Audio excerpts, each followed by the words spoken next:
You, John Fitzgerald Kennedy, do solemnly swear. I, John Fitzgerald Kennedy, do solemnly swear. That you will faithfully execute the office of President of the United States. That I will faithfully execute the office of President of the United States. And will, to the best of your ability. And will, to the best of my ability. Preserve, protect, and defend the Constitution of the United States. Preserve, protect, and defend the Constitution of the United States. So help you God. So help me God.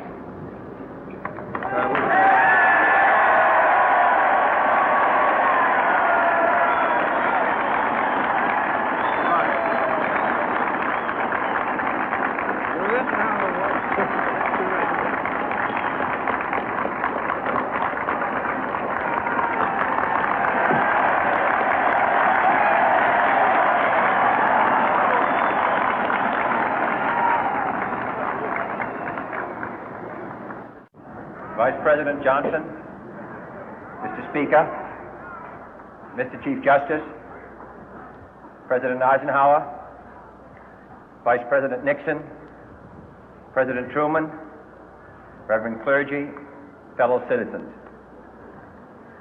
We observe today not a victory of party, but a celebration of freedom, symbolizing an end as well as a beginning, signifying renewal as well as change.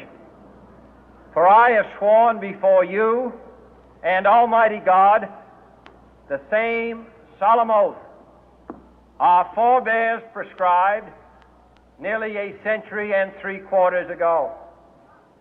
The world is very different now, for man holds in his mortal hands the power to abolish all forms of human poverty and all forms of human life.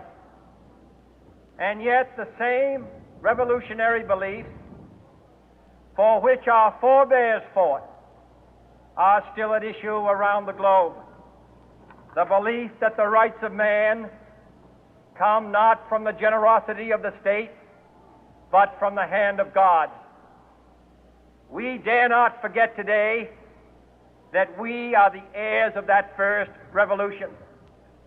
Let the word go forth from this time and place to friend and foe alike that the torch has been passed to a new generation of Americans born in this century, tempered by war, disciplined by a hard and bitter peace, proud of our ancient heritage, and unwilling to witness or permit the slow undoing of those human rights to which this nation has always been committed and to which we are committed today at home and around the world.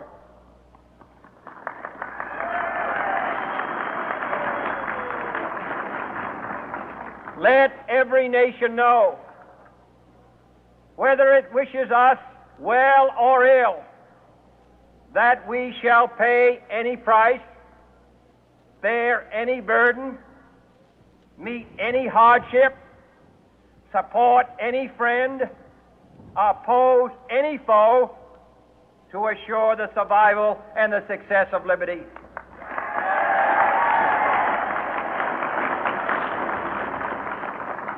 This much we pledge and more. To those old allies whose cultural and spiritual origins we share, we pledge the loyalty of faithful friends.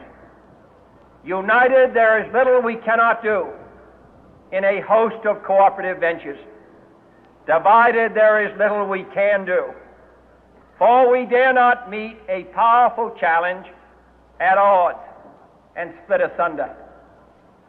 To those new states whom we welcome to the ranks of the free, we pledge our word that one form of colonial control shall not have passed away merely to be replaced by a far more iron tyranny.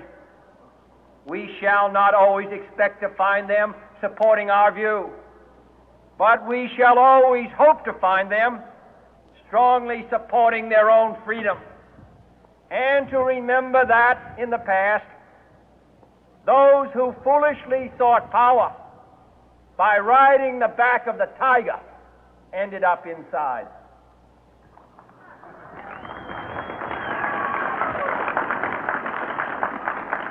To those people in the huts and villages of half the globe struggling to break the bonds of mass misery, we pledge our best efforts to help them help themselves for whatever period is required, not because the communists may be doing it, not because we seek their votes, but because it is right.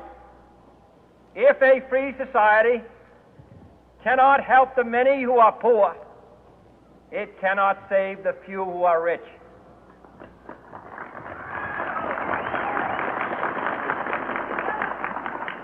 To our sister republics south of our border, we offer a special pledge to convert our good words into good deeds, in a new alliance for progress, to assist free men and free governments in casting off the chains of poverty. But this peaceful revolution of hope cannot become the prey of hostile powers. Let all our neighbors know that we shall join with them to oppose aggression or subversion anywhere in the Americas.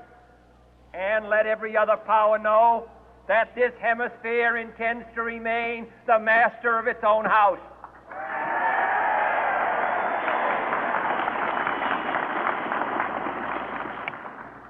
To that World Assembly of Sovereign States, the United Nations, our last best hope